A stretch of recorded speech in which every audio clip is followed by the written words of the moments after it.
فَأَرَادُوا بِهِ كَيْدًا فَجَعَلْنَاهُمُ الْأَسْفَلِينَ، تو انہوں نے اس کے ساتھ اس پر ایک داؤ آزمایا تھا،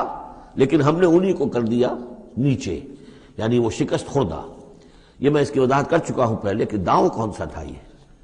داؤ یہ تھا کہ انہیں توقع یہ تھی کہ اب جب بہرحال الاؤ بن رہا ہے، اس میں آگ دکھائی جا رہی ہے، تو حضرت ابراہیم کے علم میں آ رہا ہے، یا ہو سکتا ہے دیکھ بھی رہے ہوں،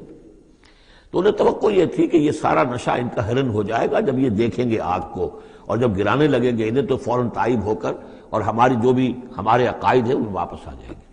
اس لیے کہ یہ آسان کام نہیں ہے، یہ ان کی چال تھی کہ یہ آ کر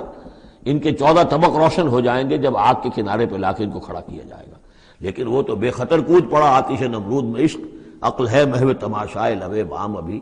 تو حضرت ابراہیم علیہ السلام نے جب یہ کچھ کیا اور پھر اللہ نے گل و گلزار بنا دیا اس آگ کو، تو وہ لوگ جو ہے نہایت ناکام اور خائب و خاسر ہوئے۔